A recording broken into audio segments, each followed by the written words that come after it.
Hi hello నమస్తే welcome to మమేకం channel. నేను మీ నివేదిత. ఈరోజు నేను చెప్పబోయే కథ అరుదైన బంధం. ఇక కథలోనికి వెళ్దామా? ఒరే, జీవితంలో డబ్బు ఒకటే ముఖ్యం కాదురా. ఆడపిల్ల జీవితం అంతకన్నా గొప్పది. తన ఉసురు పోసుకోవటం మన వంశానికే మంచిది కాదు అంది కొడుకుతో జలజ. అయినా మనం ఏం తక్కువ చేశామమ్మా? ఇంటి ఆడపిల్లని చాలా వరకు చదివించాము. లక్షలు పోసి కట్నం ఇచ్చి పెళ్లి చేశాము. పురుళ్ళు పుణ్యాలు అని డబ్బులు మంచినీళ్ళలా ఖర్చు పెట్టాము. ఇంకా అంటే ఎక్కడి నుండి తెమ్మంటావమ్మా? పైగా త్వరలో నాకు పెళ్లి కాబోతోంది. కాస్తో కూస్తో నా కోసం కూడా ఆలోచించుకోవాలి కదా అంటూ తిరగబడ్డాడు తన తల్లిపై యశోద్. ఒక్కగానొక్క ఆడపిల్ల అయినా అది ఇప్పుడు ఏం అడిగిందని? తన భర్తకు గవర్నమెంట్ ఉద్యోగం వస్తుంది, ఒక 2 లక్షలు సహాయం చేయమంది. అంతే కదరా.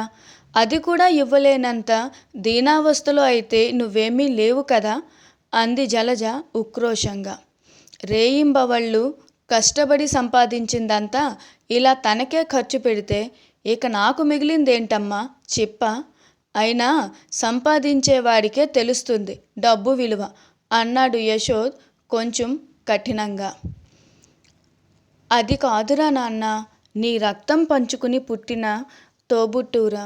భర్త ఆ చిన్న ప్రైవేట్ స్కూల్లో ఉద్యోగం చేస్తూ సంపాదించిన దాంతో తన కుటుంబం సర్దుకోలేకపోతోంది. అందుకే కాస్త సహాయం చేశామంటే తన జీవితం కూడా సెటిల్ అయిపోతుంది అంటూ నచ్చ చెప్పడానికి ప్రయత్నించింది జలజ. అమ్మా, నువ్వేమైనా అనుకో, నాకు మాత్రం ప్రస్తుతం డబ్బే ముఖ్యం. బంధాలు బంధుత్వాలు అస్సలు కాదు.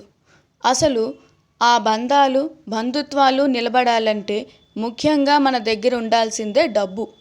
అది అర్థం చేసుకుంటావో అపార్థం చేసుకుంటావో ఇక నీ ఇష్టం అంటూ నిర్మోహమాటంగా చెప్పాడు యశోద్.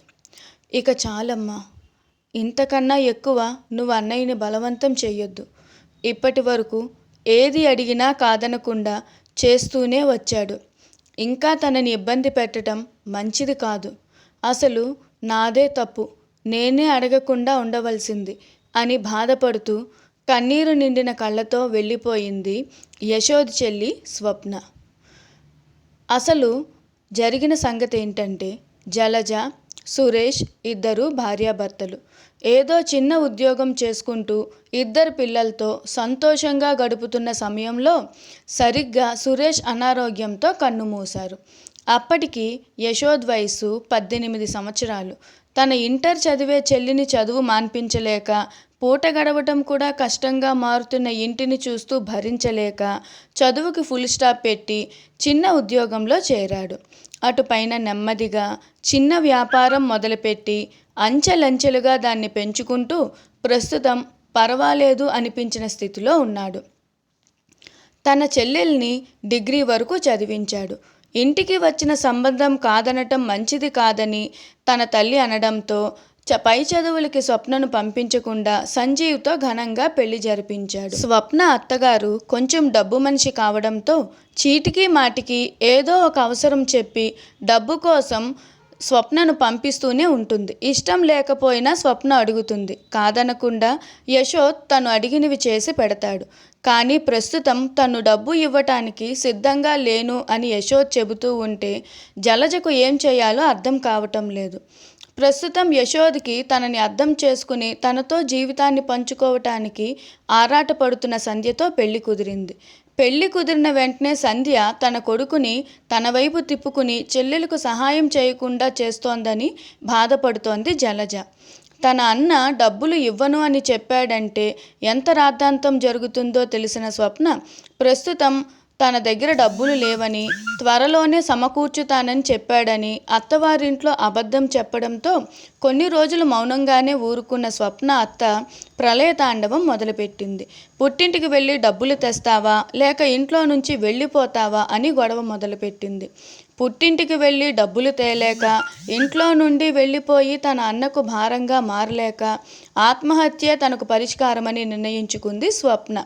సరిగ్గా స్వప్న ఉరి వేసుకునేందుకు అన్నీ సిద్ధం చేసుకుని స్టూలు కాలితో తన్నే సమయానికి తన 2 సంవత్సరాల కొడుకు నిద్ర నుండి మేల్కొని ఊపిరాడక పెద్దగా ఊపిరి తీసుకుంటూ ఇబ్బంది పడటం చూసి కిందకు దిగి తన ఒడిలోకి తీసుకుంది. బాబు పరిస్థితి విషమించడంతో భర్తను లేపి బాబుని హాస్పిటల్కి తీసుకుని వెళ్ళింది. విషయం తెలుసుకున్న యశోద్, అతని తల్లి జలజ ఇంకా సంధ్య కూడా హాస్పిటల్కి చేరుకున్నారు. బాబుకి వెంటనే సర్జరీ చేయాలి, ఆలస్యం చేస్తే పనికిరాదు, 12 గంటల్లోగా ఆపరేషన్ పూర్తవ్వాలి అన్న డాక్టర్ మాటలు విన్న స్వప్న, చలాకీగా ఆడుతూ పాడుతూ తిరిగే పిల్లాడు ఒక్కసారిగా ఇలా అయిపోవడం ఏంటని కన్నీరు మున్నీరు అయ్యింది. ఆపరేషన్ అంటే ఎంత అవుతుంది డాక్టర్ అని అడిగింది స్వప్న. సుమారు 10 లక్షలు ఖర్చు అవుతుంది. ఉదయానికల్లా డబ్బు కట్టి బాబుకి ఆపరేషన్ మొదలు పెడితే మంచిది అన్నారు డాక్టర్. ఇప్పటికిప్పుడు అంత డబ్బు అంటే ఎలా డాక్టర్ గారు? మీరే సహాయం చేయండి. నెమ్మదిగా కొద్ది రోజుల్లో ఆ డబ్బు సర్దుబాటు చేసి మీకు ఇస్తామని బ్రతిమిలాడింది స్వప్న. ఏంటిది యశోద్, ఈ విషయం ముందుగా ఇంట్లో చెప్పలేదా? డబ్బు కట్టనిదే ఆపరేషన్ చేయటం కుదరదమ్మా.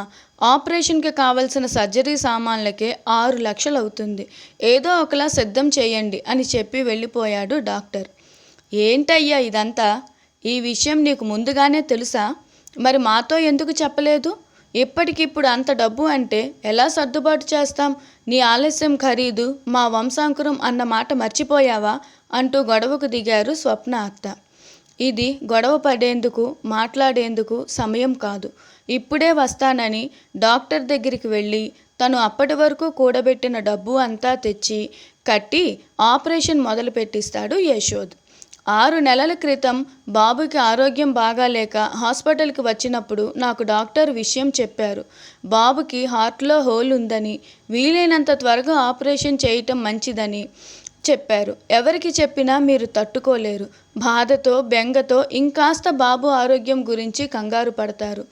ఎలా తనని కాపాడుకోవాలో అర్థం కాక సతమతమవుతున్న సమయంలో దేవతలా వచ్చి నాకు సహాయం చేస్తానని తన పెళ్లికి దాచుకున్న ప్రతి పైసా నా చేతికి ఇచ్చింది సంధ్య.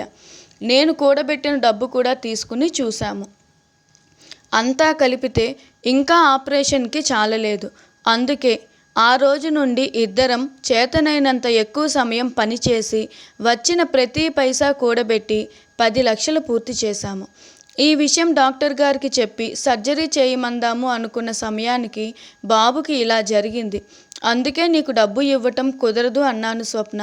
అంతేగాని నిన్ను ఇబ్బంది పెట్టాలనో లేక నీ అత్తవారింట్లో మాట పడాలనో నన్ను చెయ్యలేదమ్మా. నన్ను క్షమించు స్వప్న అన్నాడు యశోద్. నేను కాదు అన్నయ్య, నువ్వే నన్ను క్షమించాలి.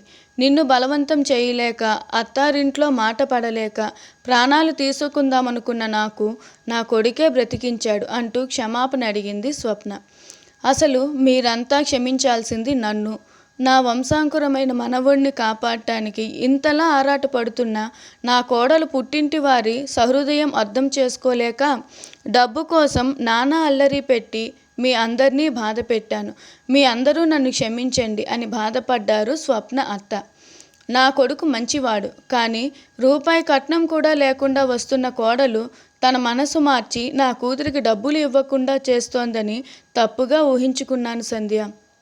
నువ్వు పెళ్లి కాకుండానే మా కుటుంబానికి ఇంత సహాయం చేస్తావని నేను కలలో కూడా ఊహించలేదు అంటూ సంధ్యని దగ్గరికి తీసుకున్నారు జలజ. ఇప్పుడు వీటికి సమయం కాదు. అయినా మనందరం ఒక కుటుంబం. ఏం జరిగినా కలిసే పంచుకోవాలి. అది కష్టమైనా సుఖమైనా. బాబు నవ్వుతూ తిరిగితే చాలు అన్నాడు యశోద్. అందరూ కలిసి బాబుకి త్వరగా నయం కావాలని, ఆపరేషన్ సక్సెస్ అవ్వాలని ప్రార్థించుకున్నారు. 2 గంటల సర్జరీ తరువాత డాక్టర్ బయటకు వచ్చి బాబుకు ఇక మీదట ఎటువంటి ప్రమాదం లేదని, ఆపరేషన్ విజయవంతమైందని చెప్పారు. అందరూ సంతోషంగా బాబుని చూడటానికి వెళ్ళారు. విన్నారు కదండి. కథ ఎలా ఉందో విని కామెంట్ రూపంలో తెలియచేయండి. మీ నివేదిత ఆదిత్య. మొదటిసారి కానీ నా ఛానల్ చూస్తున్నట్టయితే సబ్స్క్రైబ్ చేసుకోండి. Thank you.